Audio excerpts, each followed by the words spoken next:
I never imagined a paperback could change my life or unravel it. It started on a rainy Wednesday afternoon. I was folding laundry when I heard a knock at the door. It was Josh, my neighbor's son. He smiled, held up a copy of the bell jar, and said, "Thought I'd better return this before I forget again."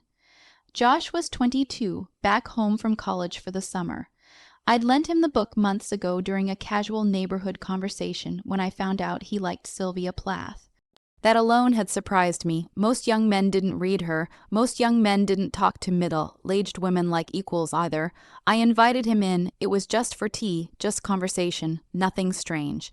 Nothing threatening, but it didn't stop there. Over the following weeks, he came by often, always with a reason, asking for recommendations, borrowing more books, or wanting to share his thoughts on a passage. We'd sit on my back porch, talk for hours about writing, family, dreams, disappointment. I told myself it was harmless, that I was mentoring him, that I was lonely, not dangerous. But deep down, I began to wait for his visits. To linger in front of the mirror before he arrived, to feel alive in a way I hadn't in years. My husband, Mark, was kind, predictable but distant. Our conversations revolved around bills, chores, the kids. He hadn't touched me with passion in years. He never asked about the books I read or why I cried after certain films, but Josh noticed. He listened. One night, Josh brought back the hours and said, "You remind me of Laura Brown." I laughed, but something in me sank. Laura, the woman who baked the cake, smiled for her husband and quietly withered inside. A week later, we kissed. It wasn't planned. We were sitting close, our hands brushed. I looked at him too long. He leaned in. I didn't stop it. I didn't want to. Afterward, we said it was a mistake, that it wouldn't happen again, but it did again and again. We never slept together, but what we shared was not innocent. It was emotional infidelity in its rawest form, and I hated myself for it. The guilt gnawed at me not just for betraying my husband, but for leading Josh into something he wasn't ready for. I was 20 years older. Married, a mother, I should have known better. Eventually, Mark found a message on my phone, not explicit, but enough: "I miss our talks. I miss you." There were tears, accusations, silence. I confessed everything except the kiss. He moved into the guest room for a while. We tried therapy. It's still fragile. Josh left for grad school that fall. We haven't spoken since. Sometimes I see his parents across the street and feel sick with shame. I never told them. She never thought of herself as someone who would stray, not even in thought. For years, her marriage had been the definition of stability, a suburban home. 2 kids in high school, shared calendars, family dinners, and silent Sunday mornings over coffee. Her husband, Mark, was reliable in every sense of the word. He went to work at 8, came back at 6, paid the bills, remembered the birthdays. But somewhere between mortgage payments and packed lunches, the emotional intimacy quietly slipped away. At first, she didn't notice it. It wasn't dramatic. It wasn't cold or cruel. It was a gradual dimming. He stopped asking how her day was.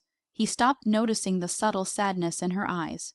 When she brought up things that mattered to her, books she read, dreams she had, thoughts about growing older, he nodded, distracted, or changed the subject to something practical.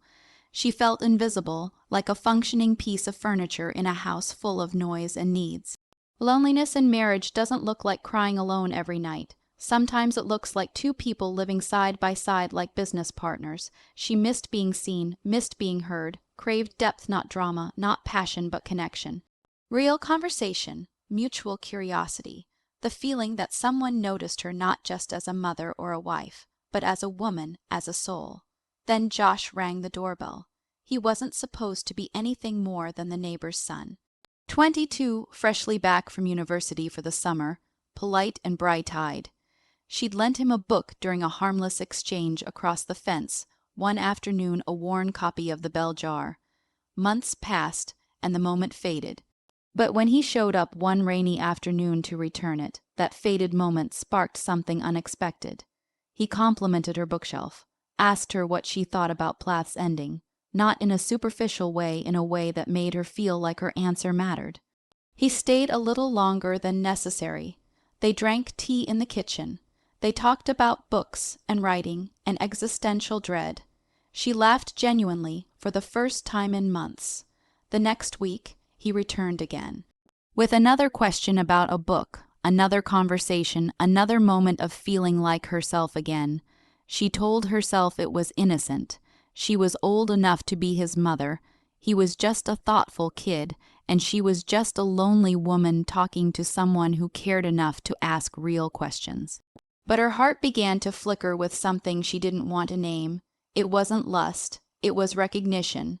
A desire not for the physical, but for emotional closeness, for connection that had long been absent.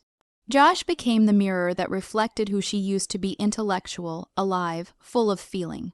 With Mark, she felt like a shadow. With Josh, she felt like herself again, and that, in itself, was the first betrayal. The visits continued, quietly weaving themselves into her weekly rhythm. Josh always had a reason: a new book he was reading, a philosophical idea he wanted to unpack, sometimes just an excuse to return a borrowed title he hadn't actually finished. She began to look forward to those knocks at the door more than she ever expected. They became tiny interruptions in a life that had long gone stale, and she welcomed them without resistance. Each visit chipped away at the emotional wall she had built over the years to cope with her husband's absence and presence. They never planned anything, nothing was orchestrated. He would sit on the porch swing with a coffee she'd made. She'd bring out a throw blanket if the breeze picked up. It was always subtle, but their conversations stretched longer. Their silences grew more comfortable. She started sharing things she hadn't said out loud in years about how she felt motherhood had swallowed her, about the ache of being touched only out of habit, about the terror of becoming invisible to the person who once adored her. And Josh, he listened, not with the duty of a husband, but with the unfiltered attentiveness of someone who genuinely cared. She never expected emotional validation from someone 2 decades younger. But he didn't treat her like an older woman. He didn't pity her or patronize her. He responded thoughtfully, sincerely. He told her about his own struggles feeling misunderstood by his peers, the way academia sometimes suffocated him, how he longed for real conversations in a world full of shallow ones. He told her she made him feel grounded, and she, in turn, felt awakened. Then one evening, as she walked him to the door, something shifted. There was a pause, not long, but heavy. He turned toward her and brushed her arm with his fingers as he thanked her for the tea. The moment lingered just half a breath too long. Her skin burned under the touch, not from passion, but from the panic of feeling something again. She told herself not to read into it, but the line had been crossed.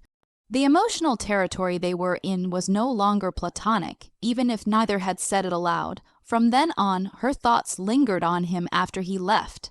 She replayed their conversations in her head, reread texts that were technically innocent but emotionally rich. She began to second, guess herself her intentions, his the meaning of everything. The kiss came a week later. It was raining again. The same familiar scent of damp earth filled the porch. He said something kind, painfully kind, about how she deserved to be happy. She looked at him, really looked, and for a moment the weight of her marriage, her years of feeling unseen, collapsed into that single, fragile space between them. When he leaned in, she didn't move. Her lips met his like they had been waiting not for lust, but for closeness, for recognition, for release. Afterward, she trembled, not out of guilt, not immediately, but out of fear that she had finally let herself be felt, and that nothing from that point on could stay the same.